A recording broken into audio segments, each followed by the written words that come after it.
Live. Yeah, go for it. All right. What's up, Joe? Hey, man, just at a tennis tournament outside, running the gauntlet of noise in the background. That Yeah, truck's you're going all to be right. We gone can in a hear you second. okay. Okay, good. Yeah, And some absolutely. nature. It's just, I'll tell you what, man, today is a day when I was out here in the sun, I was like, that's what I remember the Miami Open feeling like. Right? Just super strong. I've already drank like, four things of this water just to stay conscious because I dehydrate really fast. It's that European blood of mine. Yes. Or gringo blood. Yeah, me too. I drink a ton of fucking water. Yeah, you have to down here. I mean, it's got to maintain discipline because if you don't, all of a sudden you're like feeling wobbly and you're like, what am I getting sick? And you realize, no, you're just dehydrated. So exactly. What's going on, man? So what are you doing? Did you catch that fucking flooding in Fort Lauderdale yesterday? No, but I saw some of the stuff in Brickell. Holy shit. No, man. They had like 22 inches in a few hours last night in Fort Lauderdale. It was so bad. Cars couldn't get through. They were all floating in the streets of Fort Lauderdale. They shut down the airport, and then the water started coming into the airport through the doors.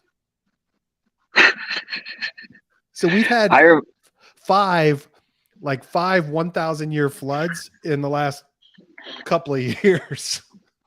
Yeah, I mean, and who says there's not like sea level rising? I mean, I was looking at the pool when I walked out this morning, and I was like, because I usually go out around 6:15, and it was just bulging with water over the top, like that little experiment you did when you were a kid, where you put the needle on the glass of water. I mean, it's just like bulging out of the pool like a bubble, and I mean, everything's just full. And last night I looked out in the Grove, and there was like 3 feet of water, not 3 feet, but there was like a foot of water out there. It's all gone now, but it's like here we just get it. I mean, one time I was trying to drive back from the beach like 15 years ago and going down Tuttle, and literally the water was up to the window of the car door. Holy shit. As I was trying to get through there.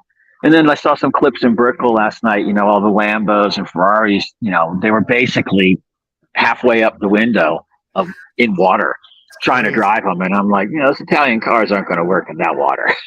Yep. But all right. Well, sunny we don't today. get Sean in person today, but and for those of you that don't know, he's out with some personal stuff that he's got to take care of.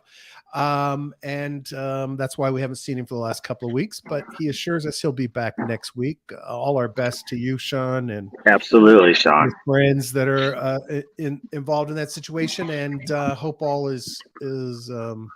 hope all goes well for you, buddy. Anyway, but he did grace us with some Telegram posts. Panic attack inducing Telegram. Yeah, I love that. I'm just feeling good, and then I see 99% down. I'm like, what? Shizzy wrote, Sean was angry in the Telegram today. Whoops, bullish. Love that guy. Yeah, man. He was he doesn't have a lot of patience today. And you know what? That's all good. But he did give us an update for the Thursday show, so that's fucking awesome. So thanks, Sean. Appreciate you and love you, man. So first, by the way, if you're not in our Telegram, this is the kind of shit you're missing out on. T.me/Mission DeFi, T.me/Mission DeFi. We have a ton of topics and categories there. I've got somebody, one of our listeners. You know what? Let me pull up the name instead of just saying somebody. Hold on. I don't want to not give credit where credit is due. On Twitter, El Hombre 741 has some airdrop alpha he's going to be putting into a channel in our Telegram. So I would encourage, if you haven't yet go to t.me/Mission DeFi, because it's just ramping up more and more alpha and good information. So this guy is spending all of his time farming airdrops. So there's probably a lot we can learn from him about how to do that. So we're going to create an airdrops channel in the Telegram. Nice. I got to get back to him today to get that set up, and we'll get it going. Anyway, Sean posted. Do you know which one he's talking about? I think it's multiples. I think he's like figuring out and assessing which ones will have airdrops, and then figuring out methodologies for getting in there and getting it qualified for them. So I think Nice. and he's creating lists of potentials. So anyway, we'll get him we'll get him his own channel in the Telegram, and then everybody can be in there discussing the airdrop channel. Okay. Nice. So Sean posted, okay, simple market view is as follows. For those of you listening, I have it on screen, so you may want to go check out the YouTube channel and check the charts out that Sean posted, but I will link to this channel in the Telegram in the show notes as well, so you can go look at the charts. Simple market view is as follows. This is a classic BMR, guess he means bear market rally. All the confluence for rejection is at 31,800. Weekly resistance 0.5 fib and equal ABC correction. So essentially he's saying, we're not done yet. This is not a bull rally. And it's going to be short-lived. Then he posted another chart, and I'm not as adept at this Wyckoff shit, Joe. So if you want to say something, you're welcome to. But he said, I would How like do you spell it? How do you spell it?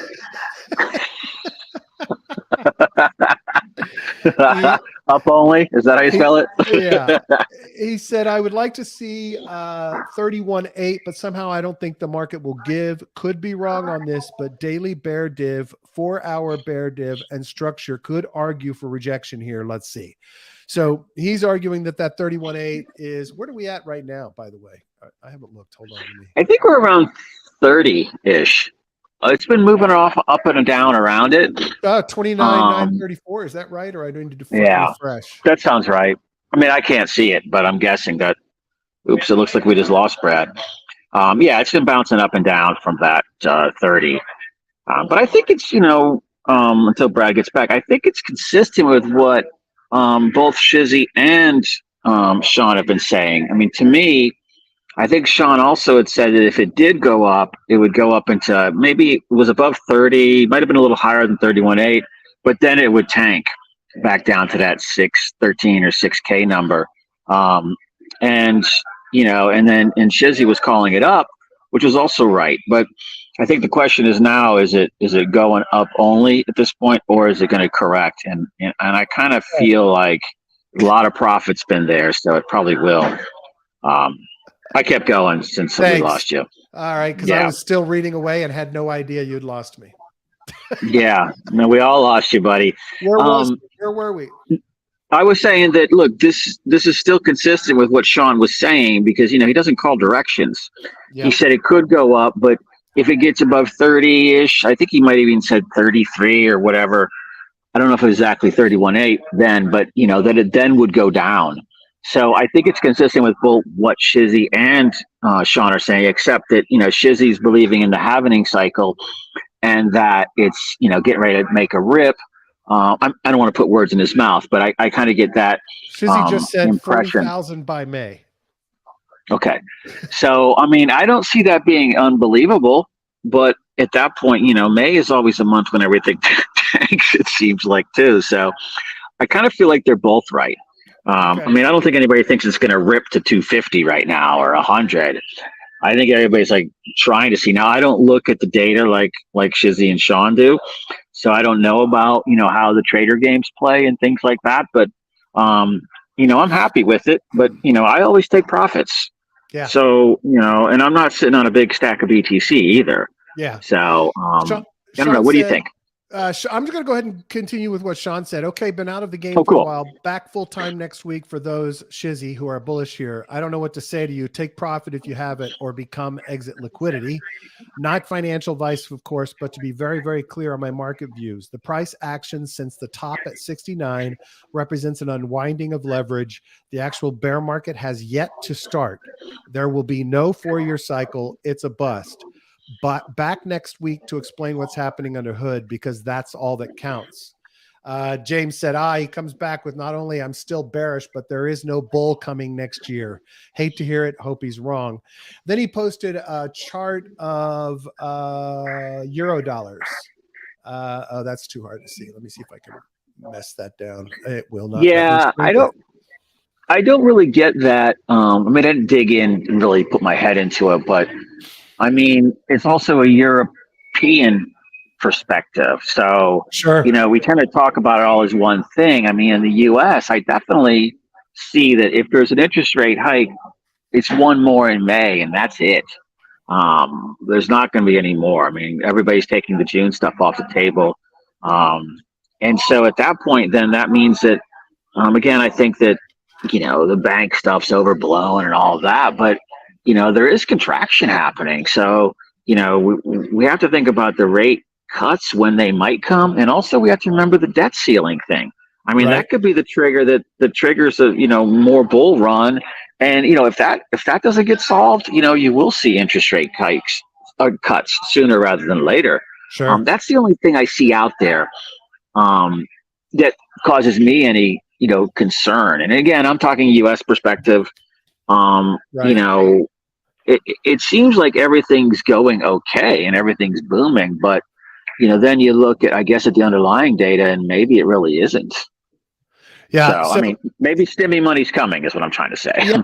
I know China put 1.7 trillion out. Yeah. China put 1.7 trillion out yesterday into the real estate sector. So, I mean, and I don't know. I'd love hearing Sean's data. We're coming into an election cycle here in the U.S. and there's going to be an incentive to boost the economy any way possible. So, that's a good point.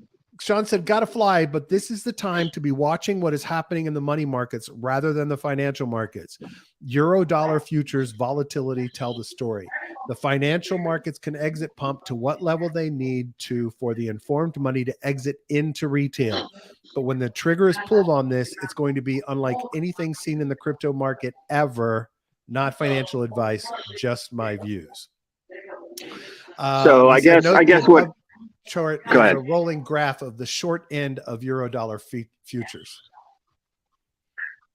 Yeah, I don't really I don't mean, is he saying that it's the crypto informed money exiting on retail, or is he talking about equities? Because he's talking about money market money. So that's the one thing I'm not 100% on.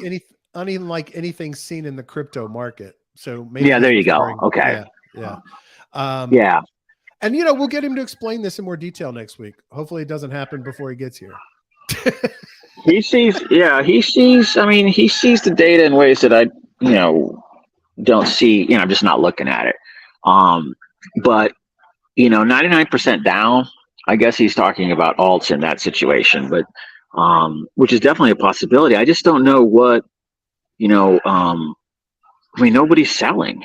Yeah. So I'm trying to figure out what panics everybody to dump, and the only thing I see out there is it has to be some kind of black swan-y, force majeure kind of event. I don't know if it's war stuff or if it's Taiwan war thing or if it's, something else, or the debt ceiling. I mean, that's the one thing that I really cling on. But I'm not looking at the data like he's looking at it. So, his opinion is more valuable. We have to keep in mind that, Sean's has some macro play in there, obviously, but mostly Sean is all about what he sees in the technical analysis, and it's worked incredibly well for him. I've always had skepticism about TA, except for the fact that I think it has a psychological impact on traders because so many of them now do the same analysis and see the same things. I think that Sean's also taking into account all of the data that he had in pulled with his buddies in the last few weeks, showing the amount of money leaving the market. And again, as he says, he can definitely be wrong, but everything that he uses to indicate to trade his substantial amount of money says it's going to get bad. I don't even bother trying to predict or even think that I know enough to say yes, no, everyone's right, everyone's wrong, who is, who isn't. I have a lot of faith though in how Sean has gotten to where he is, and so I'm going to listen to him and take it into account. Absolutely. No, and the thing about TA, you brought up a really good point, is I'm not a big TA guy on equities, public company stuff, because the valuations of those companies are really tied to cash flow. So the events are what drive price. So, miss earnings, launch a new product line, bring a new, something, refinance something, or float some debt or whatever. Those are what affect the price of equities. It's not the TA. Okay. But in crypto, in my opinion, it probably is a tiny bit, but not as much. I think it's more real world events that affect cash flow. But in crypto, there isn't cash flow. Right. So it really seems like it's much more driven by TA. Yeah. And that's why I think it's really important to listen to what he says. And even if you are, like, say, calling for 40, you should be laying some shorts on too, just to protect yourself. Yeah. Like Sean does. He plays both sides. Yeah, exactly. Yeah. Exactly. So Niblet said, if so much of the big money has left BTC and the price still pumps, then when does the big money decide to come back, or does BTC really need the big money dealers? I think Sean's point of view is that the big money guys are still fucking with everybody, or at least some of them are. And that's why he's expecting them to dump when they're done, taking the candy, as he says. But yeah, I'll let him speak to that next week. Well, I guess another question I would have is, okay, if no new money's coming in the market, whose candy are they taking? Right. So, I get it. I get his point that there are, I guess, you would think people FOMOing in, but, I think, and I'm not trying to put words in his mouth, according to his analysis, that's not really happening. Yeah. So I will tell you, there's not, one of my favorite indicators is material indicators, our company's orders. And every time the beginning of a bull market is starting, we see a big surge in new subscriptions. We're not seeing that right now.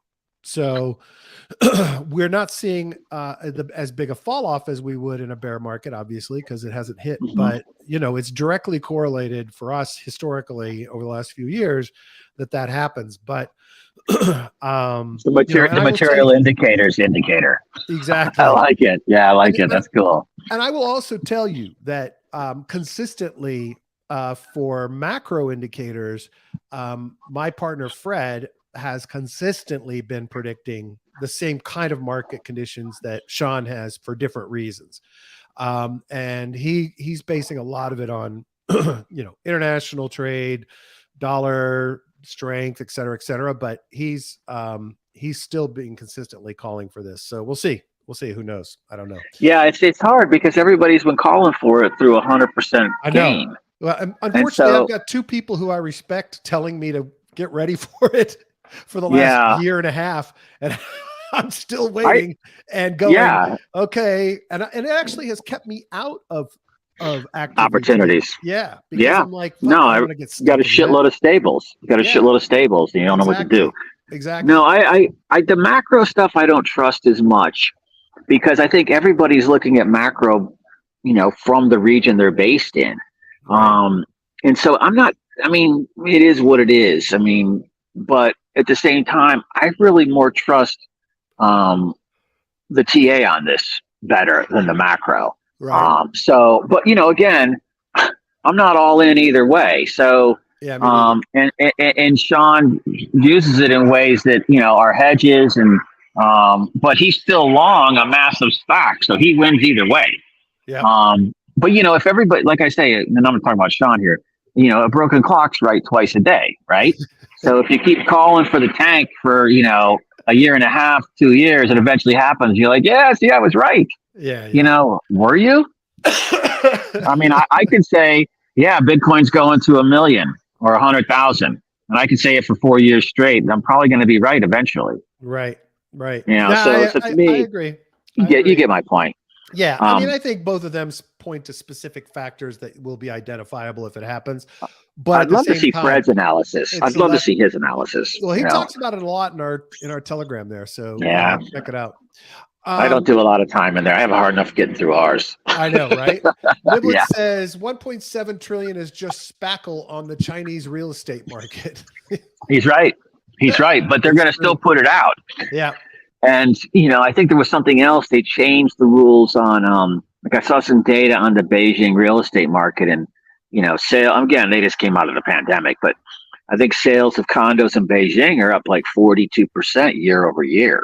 Yeah. So, I I don't see, and again, they're just going to dump all this bad paper into the SOEs that they've been dumping into for like 30 years, and they never write it down.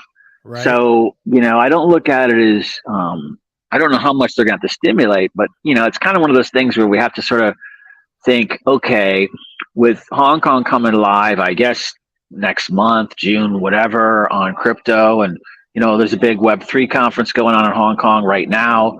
Lots of some of the protocols that we talked to are there. Lots of activity, evidently. Their entry could be coming back into the market pretty strong. But I don't know if that 1.7 trillion has anything to do with it. I'm just saying that, that's a pretty decent number. Yeah. It's not a couple hundred B or whatever. It's a nice chunk of change. And, if we have the debt ceiling thing or any wars pop up, you can expect that, there's going to be a ton of stimulus money flooding out again from both ECB and the Fed. So I don't know. We're just guessing. Chuck thinks that the Restrict Act gets passed, that people will dump. There is some impact there from Restrict Act on crypto that could be pretty severe. I'm hoping that the Senate has listened to the calls from folks and that won't get through, but we'll see. Shizzy said, Shizzy wants to hook me into politics again. Here we go. Shizzy said, if the Dems go into an election year with the markets as red as Sean says, they'll lose before it starts. I don't think there are any. I don't think there are any rules set anymore, Shizzy, because two things have changed dramatically in our politics in the United States over the last couple of years. The first is the youth have decided to show the fuck up and overwhelmingly saved the Democratic Party in the last election. And I can guarantee you in 2024, they will show up in massive numbers for the presidential election. And number two, Republicans keep putting crazy fucking people as their nominees for offices. And so that is not, the American people soundly rejected that last election cycle. Yeah. And theoretically, if you just look at popular vote, they've done it every election cycle. So I think the whole "it's the economy stupid" model that has worked for decades in politics is off the table anymore. And anyway. I think it has some impact, but I don't think it's the only thing. I think you're going to see with this wackadoo judge in Texas, now just unilaterally banning a FDA-approved drug. Yeah. Now you see like everybody's turning on that, because it's not just that it's about the mephisterone or the medical abortion stuff. It's which is a huge rallier for the youth right now, and women. Women show. I mean, the show up in the midterms was just more than ever for a midterm election, and more youth, more women, and there's a fear. They believe. Now, I'm not obviously a youth or a woman, but they see rights being taken away, and that's what they're fighting against. And so it's they're going to show up in droves. Now, the economy, yes, I mean, but to your point, Brad, they'll juice the hell out of it at that point to keep it going. So I tend to agree with you. I don't think it's the big issue anymore. It's not the one that wins elections.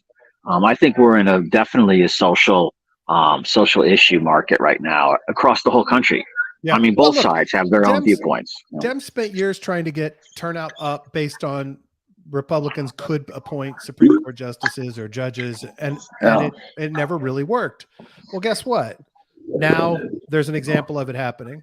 And when the state of friggin' Kansas votes overwhelmingly to protect freedom of choice, you're in deep fucking shit. That's why every Republican is saying, let's not talk about abortion. Let's not talk about abortion. They don't want to touch it, man. It's like that. Because it's not that's not the issue. The issue is women's rights. Yeah. And that's the one they're getting destroyed on. So I'm totally with you 100%. You're spot on this. And then when you see all these, 400 pharmaceutical companies came out yesterday against that judge in Texas, because what it means is now any judge could go and say, okay, Viagra's off the table. Yep. We're no more boner pills. Exactly. So the pharma companies, contraceptives. By the way, the abortion pill is a contraceptive. It is not an abortion pill. So that's another thing. Yeah, and whatever it is, it's not my choice, it's not my call. It's whoever's got that condition, they're going to do what they want to do. Yep. And, I believe everybody should be able to do what the fuck they want to do. Sorry, go ahead. Go ahead. No, I was just going to say, so when now you got the whole pharmaceutical industry now coming against, that level of unilateral decision making. I mean, how much money does Big Pharma have? Please, dude. Yeah. So, it's for money, of course. They just want to sell product. But, exactly. That's what destroys nominees, and that's what destroys messaging on parties. So, yep. We'll see. Niblet says TA's effect is its psych feedback loop, so it doesn't predict action, it makes action. I agree a lot with that. Totally do. Shizzy said, I'm not a TA guy, but I'm bullish on innovation and fixing the money and the money markets. Absolutely agree, Shizzy. I am 100% bullish on what comes out the other side ultimately. And if you haven't left yet, excuse me, you should listen to my episode with Josh. It's a long episode, but a lot of that philosophy is built in there. Niblet says, historically, why is this not going? Well, let me click. There we go. Historically in crypto, it's very shallow and almost all in an easy money environment. That's not much of a crystal ball. Well, okay. Well, but also remember one more thing, and I forgot to say this earlier. With Sean's analysis, of it going down, he is not calling it going down and staying down. Right. He's calling it deep V. Yeah, because I asked him that on the last show. So yeah. So look, go into like wherever you can do it, go put your limit orders in now, because, you want to catch those wicks. Yep. Is my read. I mean, you can do it on, multiple exchanges, obviously. I'm not going to give any more advice on how to do it, but, go find one where you can do limit orders and start loading up, because just as a hedge, I mean, it doesn't cost you anything. Exactly. And if for some reason there's a big freak out and all of a sudden you're buying BTC at 3 for like, a second, it's like, you don't think you're going to 5X that afternoon? Yep. I think you are. Not financial advice, but no, absolutely not. So, and Shizzy says you either die a Bitcoin hero or you live long enough to see yourself become Peter Schiff. Well, okay. Whatever you say. I love that, man. All right. Okay. So a little bit of good news, dude. Binance US is delisting Tron, and they're down about 4% in the last 2 days.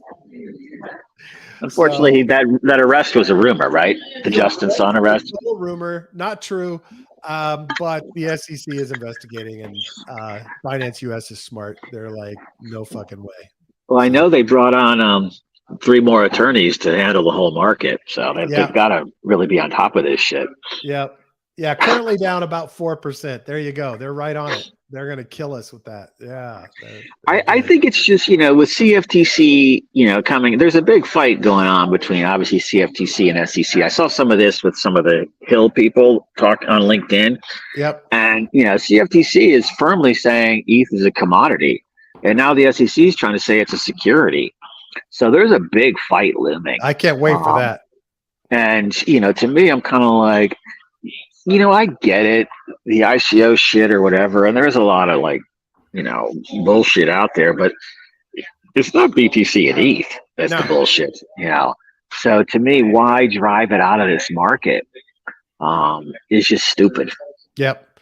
Uniswap is launching a wallet, and I don't know why. I don't know why. Here, let's watch their video so we can see what the competitive differences are to why people should have I'm going to say none wallet, and you are going to be right.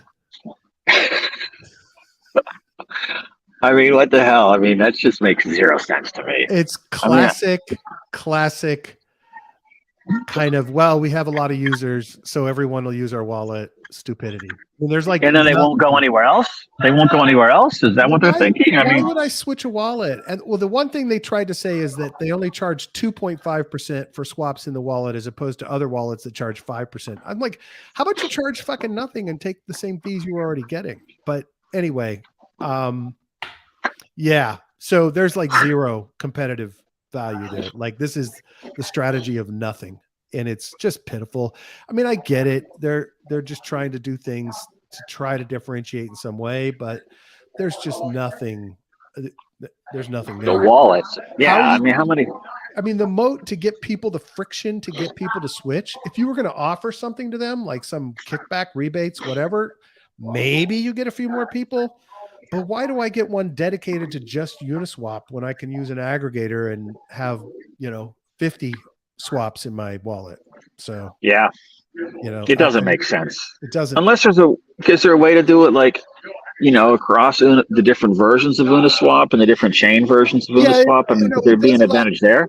Chain. It allows you to cross chain. They have 4 chains loaded: Arbitrum, Polygon, Ethereum. I don't remember the other one was.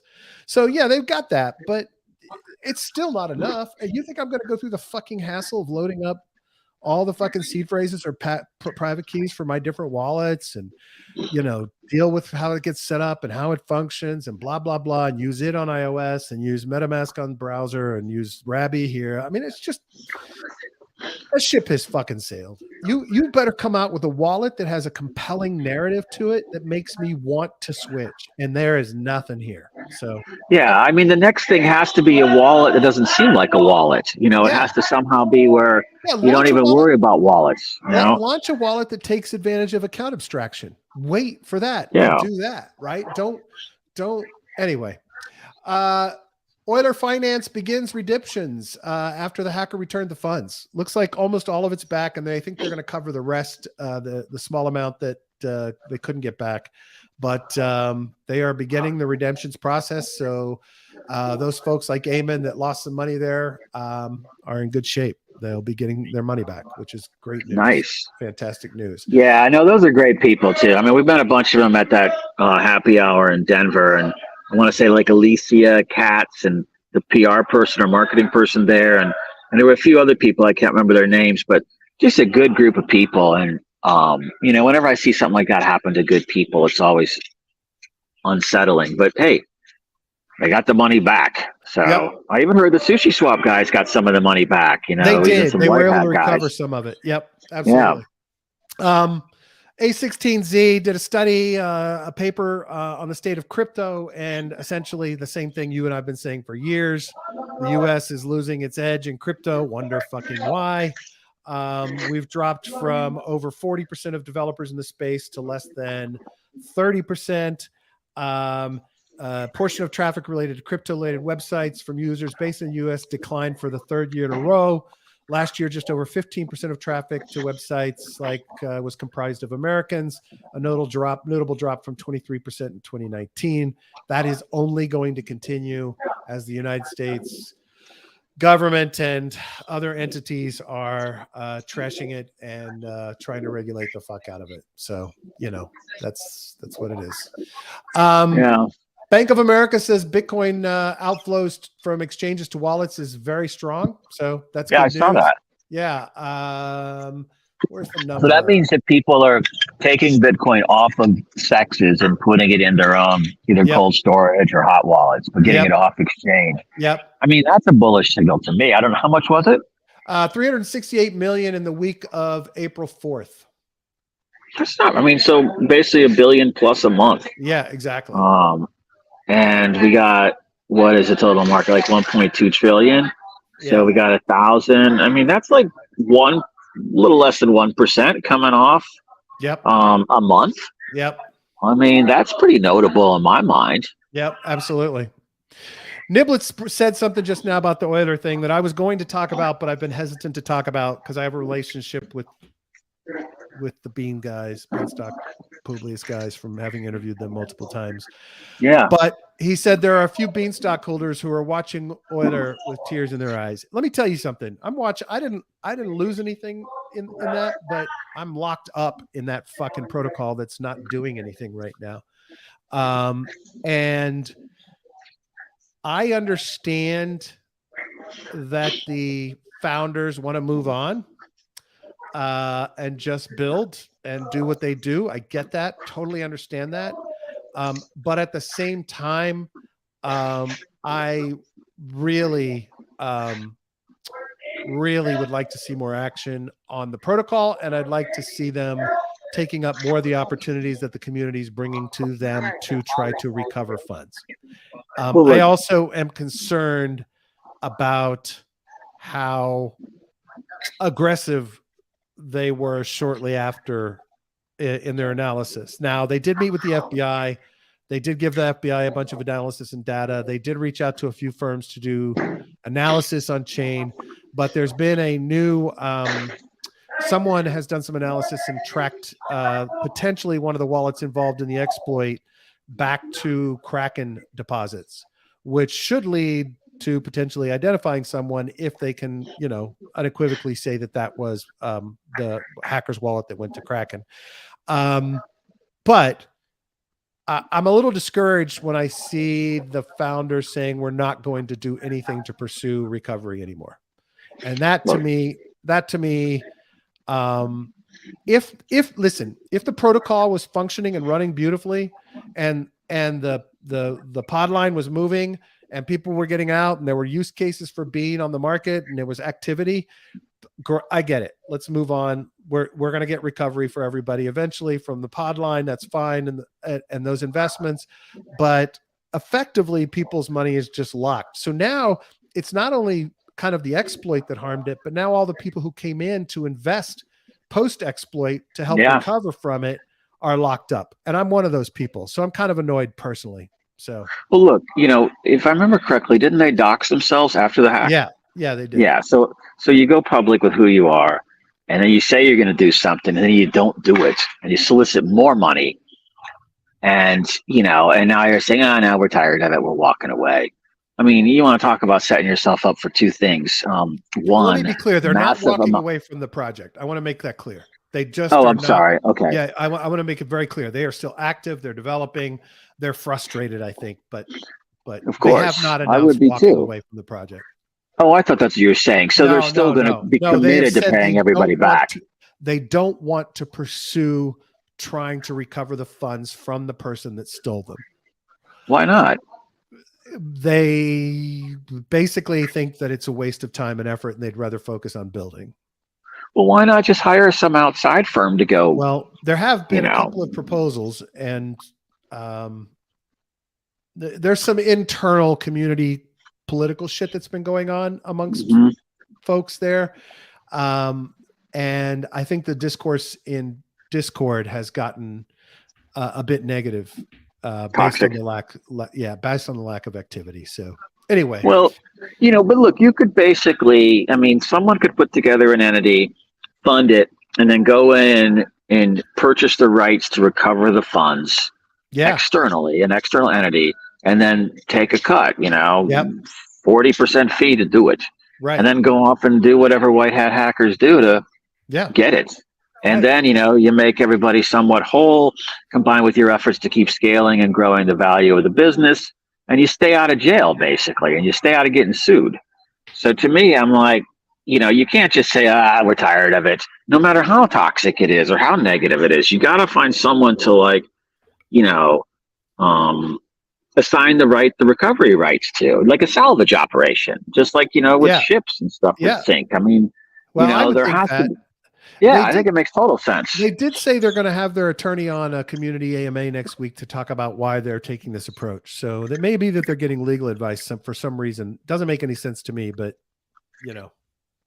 Or maybe they found something out that whoever did it is someone that they don't want to pursue, or it's someone they know. You don't just don't pursue it. Yeah. That just makes no sense to me. Yeah, like if somebody came in and killed your dog, you would just stop looking for that person? No, I would kill that person. Yeah. Exactly. Yeah. So, it doesn't make sense there's something, like you said, there's something internal going on there that, where it's just beating them down psychologically. But they got to just nut up, man, and help the community out here, whoever, particularly the new investors. I know the old ones lost money too, but then you got people to invest for the recovery effort. It's like, and now you're not going to do it. To me, that's a lot of legal exposure. Shizzy said people are finally practicing safe sex, talking about people moving off exchanges. Says it only took 5 exchanges to go to 0. Yeah, exactly. Ronora says technical analysis is just horoscopes for boys. I love it. Shizzy said Ronora is awesome. Renora said, laughing out loud. Thanks. Niblet says, does Beanstalk show us the limits of extreme decentralization where responsibility and accountability are decentralized to the point where it affects motivation? Bean is just slowly and inexorably withering. Potentially, but there is an open capability for the community to take action and put proposals up and have them voted on and get things funded. So in fairness, that is possible. The problem is,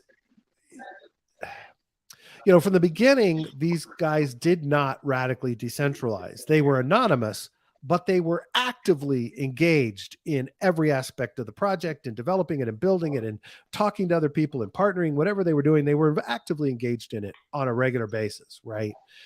And now they really are trying to push to be community centric and to be completely decentralized. And I will assume that's on advice of attorney, right? They want to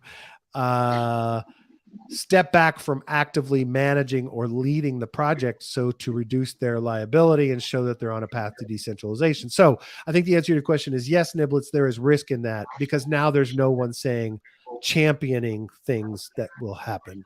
And I think that's regrettable. And I think all projects have to start off with centralized leadership to some extent, most projects, I should say. Projects like Liquidity don't have to because they have a compelling model that they release radically decentralized that can't be upgraded. But at some point for this thing, I think you're right, Joe. Their best bet is to do whatever the fuck they can to recover and to engage in saving Bean and have them partnering with other projects and being the leaders. I think at this point, the ship has already sailed on them having liability as the leaders of the project as it relates to securities regulations, right? Or lawsuits. So this idea that somehow them taking an active part in their recovery will give them liability, I think is bullshit. I think they already have it. So at this point, why not aggressively show that you are fucking doing everything in your power every hour of the day to recover the funds and build the protocol so that it can recover the funds with the model that they set up, build partnerships, lead it, talk about it, be out there talking about it, and give it a chance to survive. So that if you end up in court, you can say, we understand. We understand we have these liabilities related to the launch, whatever, blah, blah, blah. But as it relates to the exploit, here's all the shit we did to try to get everybody whole. Right. Yeah. I think. No, you have to, because two things are going to happen. One, in all the discussions between the lawyers, it's going to be like, you have to be able to say, I'm making best efforts to recover. Otherwise, they're just going to come in and cut your throat at that point. Yep. And if you end up in court, then you're sitting before a judge or a jury, and they're like, okay, so what did you do after you got people to invest more money in this fraudulent scheme or whatever, however the other lawyers are going to call it? I'm not saying it is. I'm saying, but it's going to be called a lot of names in court in front of people that don't really understand what it even is. And so, they're going to get just gutted. Right. So to me, you have to try. You have to try. And what's more likely to happen? A community sees you actively working your ass off to try to recover, to hire whoever you can, to incentivize whoever you can to try to recover the funds and to get Bean out in the market, unlocked, used by other protocols, integrated with other protocols. Is that community going to be less likely or more likely to sue you if you're doing that? They're less likely to. But if you're not doing a fucking thing and you're taking this hands-off position, get ready for the fucking, class action lawsuits. Well, and of course, don't forget the lawyers that I guess are advising him on this track. Don't forget what happens is they end up with a whole shitload of billable hours. Of course. So, they might want to rethink, maybe want to get some second opinions from other counsel, other law firms. Because I think this is, doesn't sound like the best advice for the long haul. And we are not attorneys. We are not giving you legal advice. You should always consult your attorney of choice for your decisions if you happen to be in this situation or listening or you get into this situation. Do not take advice from Joe and Brad. But but the advice is go talk to another attorney. Right. So because it's it doesn't okay look to say that. There's exactly. If you go to your doctor and he says you're dying of cancer, what do? You just go, all right, fuck it, I'm dying. Or do you go talk to another doctor? You go talk to other doctors and you say, hey, man, is this right? Because it's all just data being interpreted. There's no necessarily always absolutes in any of this. So you want more people. What do we say here on the show? Don't listen to us. Listen to 20 people like us. Exactly. Same with lawyers. Exactly. If you're like going, holy shit, if this goes bad, I'm staring down like losing all my money and possibly, I mean, I'm sure that somebody could gin up some kind of criminal charge here too. Losing my freedom, I would be talking to like the biggest, baddest lawyers in the world and, fix this shit. And it's not put your head in the sand. It's like when you entice people to put more money in, Yeah, exactly. Ronora said, do you guys mind providing the TLDR on Beanstalk and Euler? Yeah, sorry about that. We always assume that everybody kind of knows what we're talking about, but you're right. We should probably do that. Beanstalk, algorithmic stable coin, had governance on chain. The governance was exploited. I don't remember how much, 70 million, 120 million, something like that. And taken, and the project basically froze up. The team then came up with a methodology for the way the debt funding and stability of the stablecoin Bean in the system works. They came up with a way for people to fund, make a lot of returns on funding it to get the thing restarted again and make whole the people that lost money in the exploit. Since then, it's been over a year. Since then, they haven't taken a lot of effort or shown a lot of effort. I shouldn't say they haven't taken effort because I don't know that. There have not been a lot of visible work done on getting the protocol up and running from the perspective of partnerships integration, people using Bean, it being used in trading, etc. And there are complaints from the community that they haven't done enough to go after the exploiter and try to recover funds from the person they exploited the funds. And so that's what we're talking about there. Euler was exploited a few weeks ago. Their VC firm and a couple of other firms stepped up and volunteered and helped them shortly after the exploit.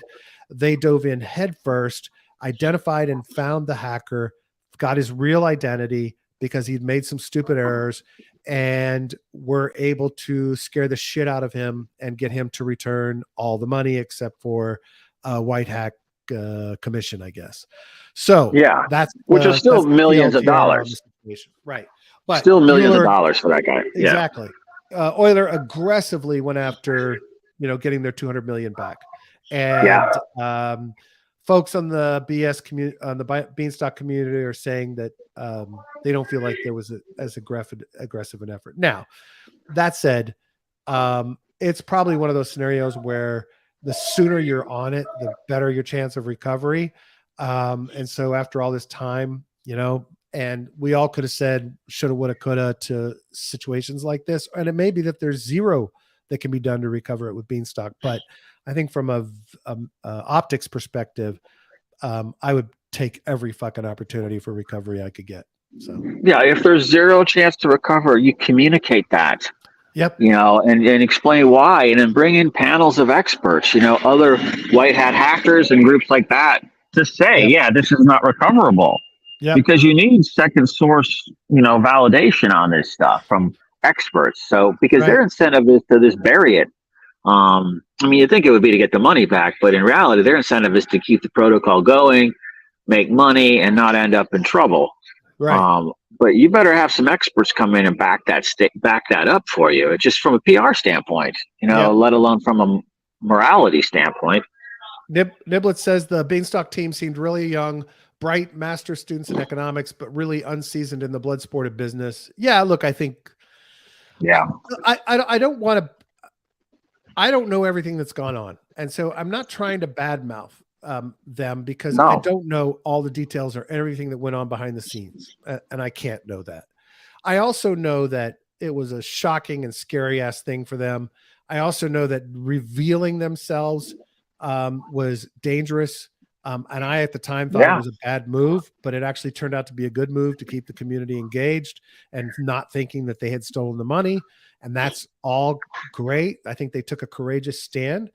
But I think you're right in terms of the mechanics of handling a situation like this. Until you've been through fucking something this negative or crisis level in a business, it's really hard to know how to handle it. But yeah, I agree with you, Niblets. Ronora says many such cases, Niblets. Shizzy says, wait, you guys are not my financial advisors, life coaches.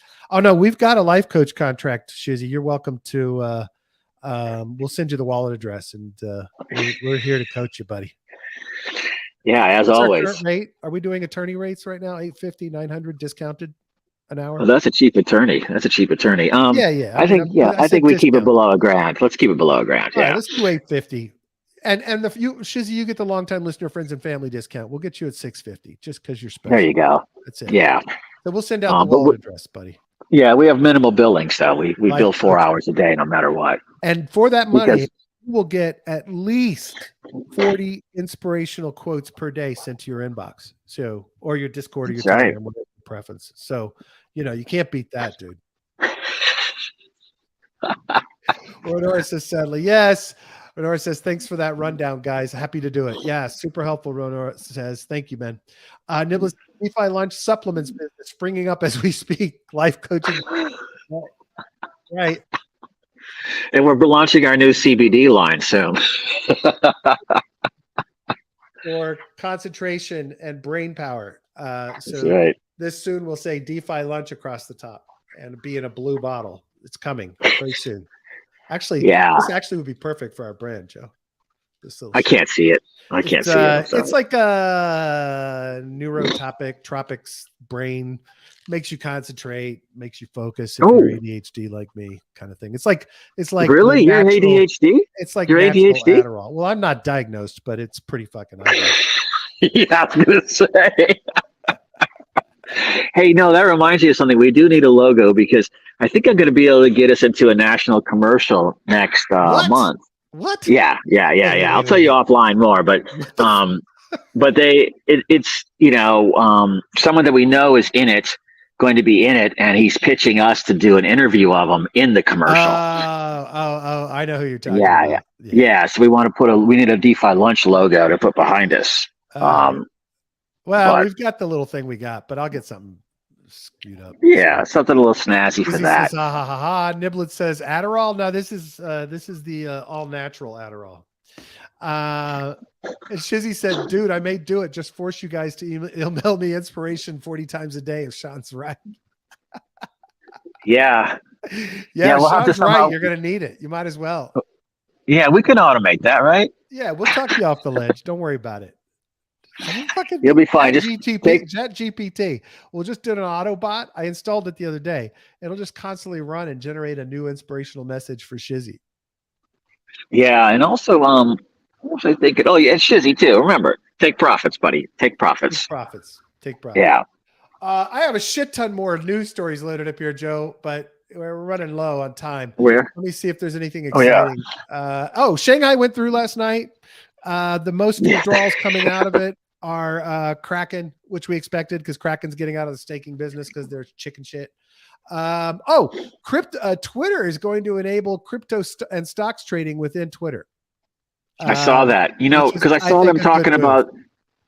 Well, also because Musk is really talking about that X company that he started way back when to be like the super platform or super chain or whatever. All in app or something like that. Yeah. The other thing I was going to tell you too is real quick is that, how Texas was passing that legislation about banning crypto mining or something like that. Taking away the incentives. Yeah. Yeah. So Arkansas just is moving legislation to approve it. Yeah. So it's like, fuck that. I'll take it. Yeah. So, I mean, it's like one person. You have in Arkansas, you got a lot of fucking running water in that state. So there's probably some fucking free electricity to be had there. I would think so, man. Yeah, I mean, so again, we see all the negativity, but then we see a lot of positivity out there too. So, absolutely. Hey, here's some positive news. FTX is probably going to restart the exchange. I heard that all the funds are recovered. They recovered what, 7.9 billion? 7.3 in this article, but it's like, fucking A. Look, I mean, if you figure there's any place that's going to do it by the book, it's going to be the relaunched FTX. Yeah, you would think so. I mean, especially because it's got all the who's the guy who's run it? John Jay or whatever his name is. It's got all the hardcore corporate dudes in there that do compliance and reporting and all of that. So it could be pretty interesting, is my read on that. But of course, we called this like months ago. I mean, everything's in shambles last fall, but now, look at the price of Bitcoin. Now all of a sudden everything's getting solvent. Yep. So, I mean, I'm really kind of intrigued to see how that affects the legal arguments, vis-a-vis SBF. Yep. So, and how that affects. So, again, I mean, we see negative stuff, but we see so much positive stuff going on too. Yep. This is really interesting. Visa is launching a product called Visa Plus, which is essentially, and they've partnered with PayPal and Venmo, but it's essentially going to take out PayPal and Venmo. I think PayPal and Venmo just were like, all right, we don't have any fucking choice. They'll just buy us eventually, and it doesn't fucking matter, because it's a product that basically creates your own user account that connects you to all the payment services like PayPal and Venmo. So people don't have to say, oh, I'm on PayPal, can you go send it to me on PayPal? Or, hey, I only take Venmo, can you send it to me on Venmo? You can just use this Visa Plus system and send it to whatever service somebody uses. And they're launching with like Western Union, Venmo, PayPal, whatever TabaPay and Daily Pay are. Anyway, the interesting thing to me is this comes out from Visa, which I think is a really brilliant move on their part, frankly. And then, they're aggressive in crypto. So this opens up some really potential, from the perspective of their own costs, their speed of transferring funds, their engagement investment in crypto, their idea of unifying people into one wallet and getting rid of all these other payment services. That all says to me, I think that Visa is making some really fucking interesting moves, and they are very aggressive and advocate for crypto all the time. So I'm kind of curious to see where all this ends up. I don't have any complete theories on it yet, but I definitely think there's some real serious potential there. Yeah, I mean, again, it's pretty much the largest payment network in the world, if I'm not mistaken. Yep.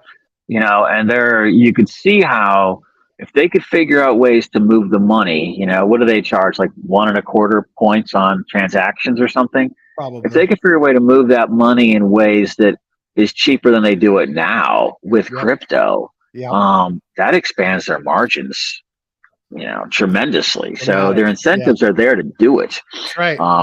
So again, look, Fidelity, NASDAQ, Visa, I mean, that's just the first 3 I can think of. I'm sure there's another 5 I could come up with in 20 minutes, but, all doing big moves in the US, around crypto. So despite all the hullabaloo, the shakedown that's going on, and then we talked about MetaMask, an on-ramp straight into MetaMask now. I mean, it doesn't seem to me like it's slowing down in like retail access. Maybe they're trying to get everybody in for, Sean's exit dump. That's it. But still, I see positive stuff everywhere, man. Chuck says, ChatGPT, gen up 40 inspirational quotes for Shizzy. They are reopening the exchange with customer funds, says Shizzy. Isn't that why SBF is going to prison? And he said, Visa Plus sounds like a FedNow aggregator. Yeah, well, those guys that we talked about last week that were starting that escrow system based on Venmo, they theoretically could use Visa Plus as well, right? That could be really interesting. Hey, more good news. Bitcoin SV fell to an all-time low price against Bitcoin. And the folks at B in Crypto ask, is BSV a dead coin? It already was a dead coin. It's just taking the true cult believers longer to figure it out. So I think I'm done. Yeah, I think we're good. We're like a minute to the hour. Go out because they're worried about their currency controls. Who is? Ukraine. Oh, yeah. Good luck on that one. Catch-22 for them because they've raised, a shit ton of fucking money for the war effort via crypto. So. And how many crypto developers do we know? Well, did we know that were Ukrainian? A lot. Yeah. In the 17, 18, 19. Yeah. They're worried about runs on the banks, but I mean, I get it. It's a different situation than here, but we're not in a war yet.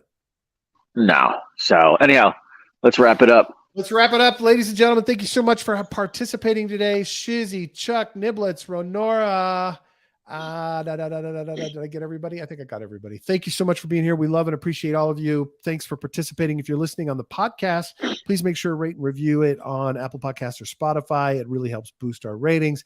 If you're watching on YouTube, make sure you smash that thumbs up for us and be sure to subscribe and click the little bell so you get alerted when new episodes come out. We will talk to you guys again on Monday at noon. Thanks so much for being here. Everybody have a great day. Joe, you have a great afternoon. I hope your daughter kicks ass. You too, buddy. Thank you very much for that. And yeah, we'll see everybody. Have a great weekend. Be safe. Take profits. You know, not financial advice, but just be smart. Don't drink the Kool-Aid, and don't be a true believer. Be smart. That's right. Execute stuff the right way, and that way you'll have some dry powder if it goes the other way, or at least start shorting to protect yourself. But anyhow, have a great weekend, everyone. Free, that one's free. Yeah. That's the first one. I don't see the money. Where's my money? All right, talk to you later. Bye.